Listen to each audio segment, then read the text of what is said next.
ರೈತರ ಜಮೀನಿಗೆ ನುಗ್ಗಿದ್ದ ಕಾಡಾನೆಗಳು.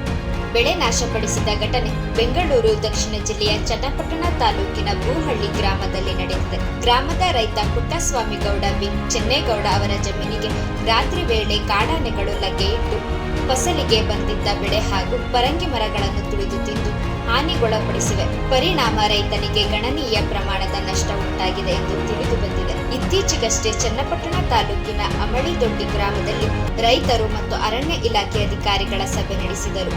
ಸಭೆಯಲ್ಲಿ ಕಾಡಾನೆಗಳನ್ನು ಸೆರೆ ಹಿಡಿಯುವ ಭರವಸೆ ನೀಡಲಾಗಿದ್ದರೂ ಇದುವರೆಗೆ ಯಾವುದೇ ಪರಿಣಾಮಕಾರಿ ಕ್ರಮ ಕೈಗೊಳ್ಳಲಾಗಿಲ್ಲ ಎಂದು ರೈತ ಆಕ್ರೋಶ ವ್ಯಕ್ತಪಡಿಸಿದ್ದಾನೆ.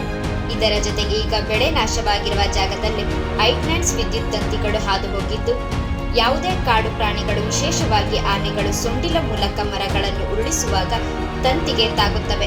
ಒಂದು ವೇಳೆ ಆ ಸಂದರ್ಭದಲ್ಲಿ ಆನೆ ಪ್ರಾಣ ಹೋದರೆ ಅದನ್ನು ರೈತ ತಲೆಗೆ ಕಟ್ಟುತ್ತೀರಾ ಎಂದು ನೊಂದ ರೈತ ಪುಟ್ಟಸ್ವಾಮಿಯವರು ನೊಂದು ನುಡಿದಿದ್ದಾರೆ. ಬೆಳೆದ ಬೆಳೆಯನ್ನೆಲ್ಲ ಕಾಡಾನೆಗಳ ಪಾಲಾಗುತ್ತಿದ್ದರೆ ರೈತರ ಜೀವನ ಹೇಗೆ ಸಾಗಬೇಕು ಎಂದು ಸ್ಥಳೀಯರು ಪ್ರಶ್ನಿಸಿದ್ದಾರೆ. ಆನೆಗಳ ಸಂಚರಣೆ ದಿನೇ ದಿನೇ ಹೆಚ್ಚುತ್ತಿರುವ ಹಿನ್ನೆಲೆಯಲ್ಲಿ ತಕ್ಷಣ ಸೂಕ್ತ ಭದ್ರತಾ ಕ್ರಮಗಳನ್ನು ಕೈಗೊಳ್ಳುವಂತೆ ಗ್ರಾಮಸ್ಥರು ಅರಣ್ಯ ಇಲಾಖೆಯನ್ನು ಆಗ್ರಹಿಸಿದ್ದಾರೆ. ಕರುನಾಡು ಟೈಮ್ಸ್ ಚಾನೆಲ್ನಲ್ಲಿ ಸುದ್ದಿ ಮತ್ತು ಜಾಹೀರಾತು ನೀಡಲು ಈ ನಂಬರ್ಗೆ ಕರೆ ಮಾಡಿ.